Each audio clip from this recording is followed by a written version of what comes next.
Bismillahirrahmanirrahim. Assalamualaikum warahmatullahi wabarakatuh.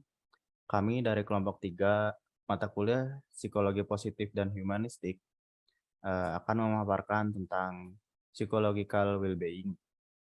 Izinkan saya memperkenalkan anggota kelompok. Yang pertama, saya sendiri, Danang Alif dengan NIM 014, kemudian ada Panji Muhammad dengan NIM 011, ada Syifa Nurulia dengan NIM 020, ada Muhammad Naufal Atala Utomo dengan NIM 027, ada Arif Wahyu Setiaji dengan NIM 035 dan Putri Sari Sukmawati dengan NIM 036.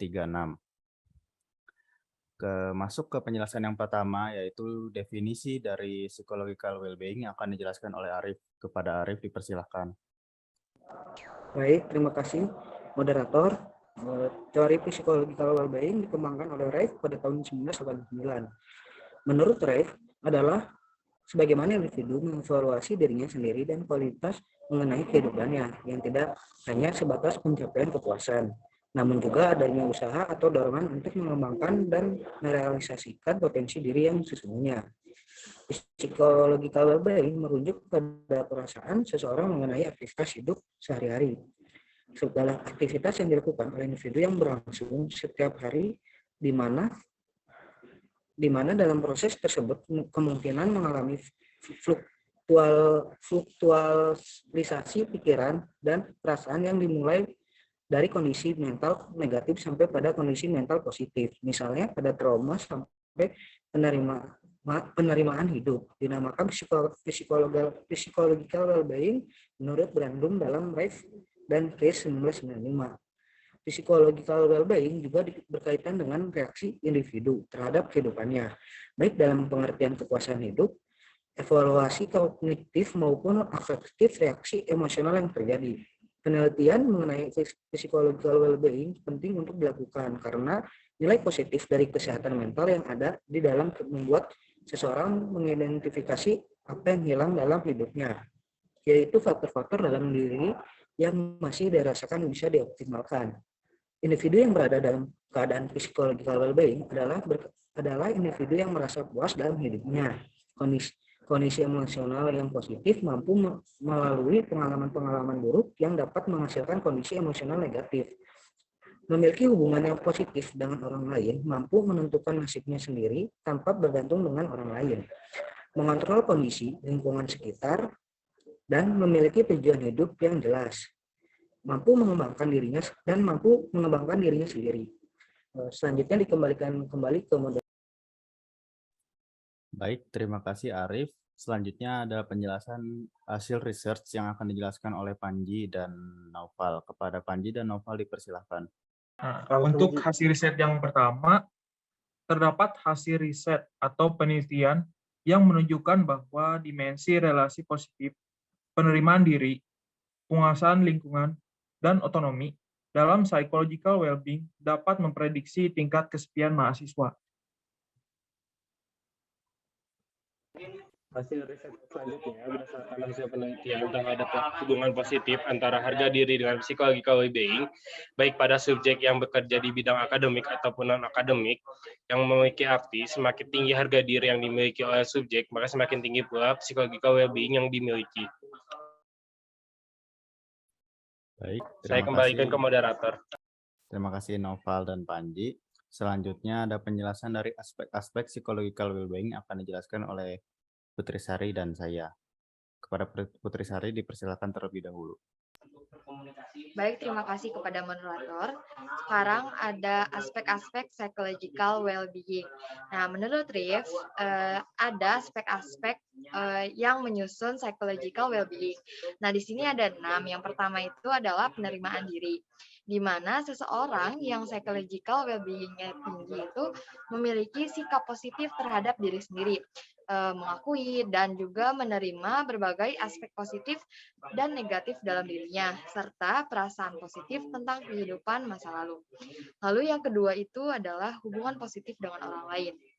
Banyak teori yang menekankan pentingnya hubungan interpersonal yang hangat dan saling mempercayai dengan orang lain.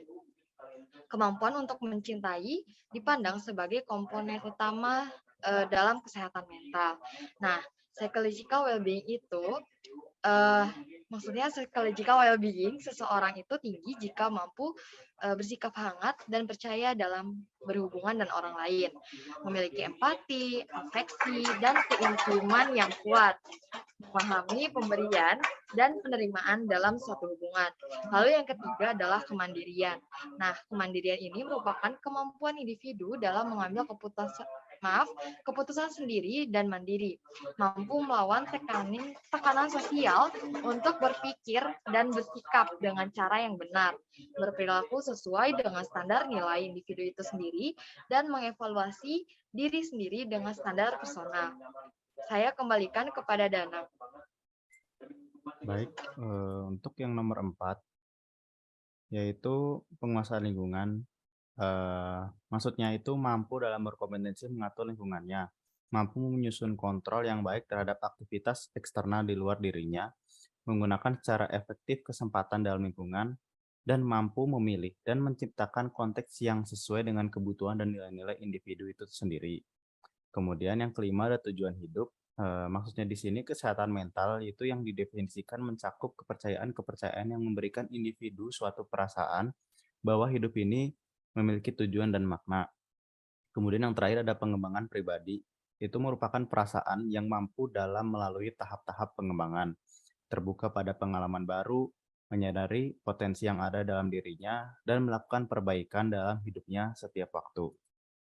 Sekian dari aspek-aspek psychological well-being. Selanjutnya akan masuk penjelasan dari cara sederhana tingkatkan well-being yang akan dijelaskan oleh Siva Nurulia. Kepada Siva dipersilakan. Baik, terima kasih moderator.